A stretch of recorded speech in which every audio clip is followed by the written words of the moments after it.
રજનીગંધા તથા તુલસી કંપનીના registrar લોગોનો licence વગર ઉપયોગ કરતા આરોપીને મુદ્દામાલ સાથે પકડી પાડતી લસકાણા પોલીસ મહેરબાન પોલીસ કમિશનર અનુપમસિંહ ગહેલોત સાહેબશ્રી તથા સુરત શહેર ખાસ police commissioner sector 1 Wabang Jamir સાહેબ નાઓની સૂચના મુજબ તથા નાયબ પોલીસ કમિશનર ઝોન 1 આલોકકુમાર સાહેબ અને મહેરબાન પોલીસ કમિશનર એ ડિવિઝન નાઓની સૂચના અને માર્ગદર્શન હેઠળ લસકાણા પોલીસ સ્ટેશન વિસ્તારમાં રજનીગંધા તથા તુલસી કંપનીના રજિસ્ટ્રાર લોગાનો લાયસન્સ વગર ઉપયોગ કરતા આરોપીઓને શોધી કાઢી કાયદેસરની કાર્યવાહી કરવા સારું સૂચના આપવામાં આવેલ છે। અનુસંધાને પોલીસ ઇન્સ્પેક્ટર સાહેબ શ્રી કે.એ. ચાવડા નાઓના માર્ગદર્શનના આધારે સર્વેલન્સ સ્ટાફના પોલીસ સબ ઇન્સ્પેક્ટર એન.આર. પટેલ નાઓની સૂચના અને માર્ગદર્શન હેઠળ સર્વેલન્સ સ્ટાફના પોલીસ માણસો તથા ધર્મપાલ સત્યપાલ લિમિટેડ કંપનીના માણસોને સાથે રાખી રજનીગંધા તથા તુલસી કંપનીના રજિસ્ટ્રાર લોગાનો લાયસન્સ વગર ઉપયોગ કરતા આરોપીઓને મુદ્દામાલ સાથે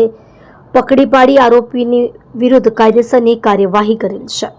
તમે જોઈ રહ્યા છો માયાનગરી ન્યૂઝ ચેનલ દીપક ગુપ્તાની સાથે।